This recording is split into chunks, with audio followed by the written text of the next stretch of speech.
Nous sommes le 24 avril 2021.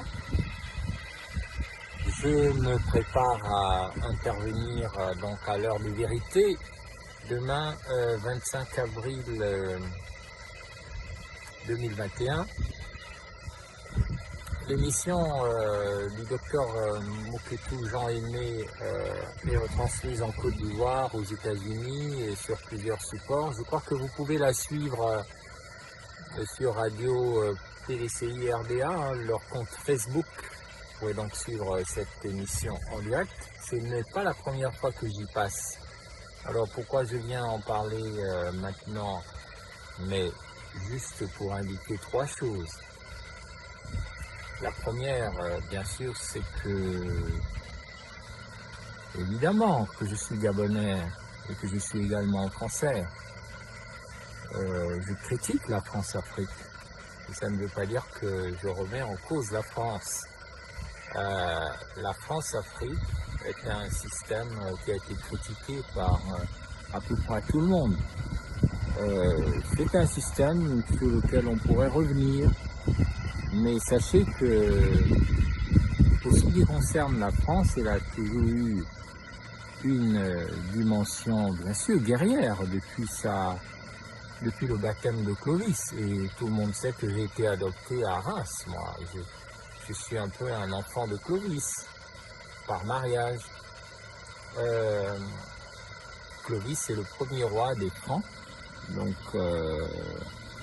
il fut baptisé dans la cathédrale de Reims, que je connais bien.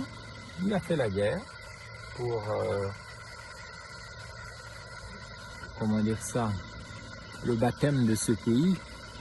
Et en 2009, c'est à Reims que j'ai organisé le forum du 4 avril 2009 à Reims. Forum au cours duquel j'ai appelé à une nouvelle relation. Ça fait déjà plus de 10 ans, une nouvelle relation basé sur l'enrichissement des populations, le prochain marché des consommateurs mondiaux, pour peu qu'on y change la gouvernance.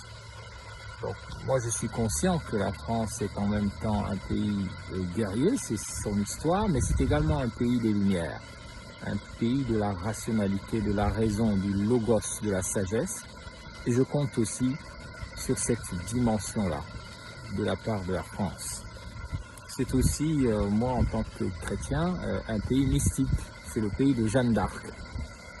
Jeanne d'Arc, tout le monde sait que l'actuel président Emmanuel Macron, sa première sortie eut lieu, je m'en souviens très bien, à Orléans, en 2017, je crois, ou peut-être avant, à Orléans. Et c'était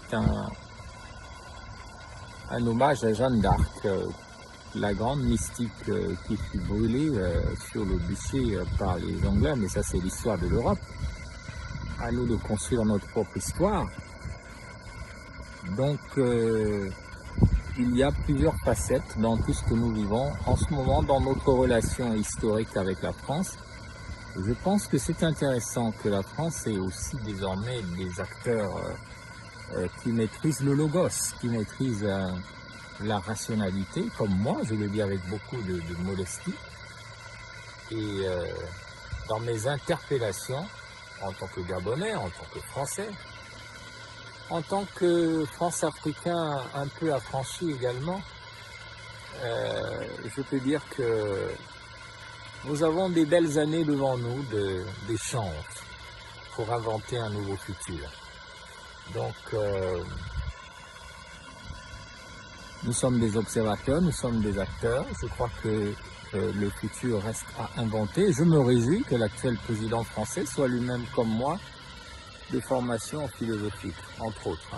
Je sais qu'il a fait l'ENA, moi j'ai fait modestement l'EHESS, l'École des hautes études en sciences sociales de Paris. Mais je crois que nous pouvons nous comprendre. Nous pouvons parler avec ces autorités françaises-là sur la base du logos, sur la base des lumières, afin que les intérêts partagés et bien compris puissent être mis en œuvre. Donc à demain, 20h de Libreville, 21h de Paris. Vous pouvez regarder sur Afrique 2050, sur Radio PDCI, vous pouvez écouter en FM en Côte d'Ivoire. pouvez également écouter sur la page Facebook de Radio PDCI RDA. Je crois que c'est le réseau de l'ex-président ivoirien Konan Bédié. Donc très heureux sous ce soleil radieux post-Covid-19 que je vous dis à très bientôt, à demain.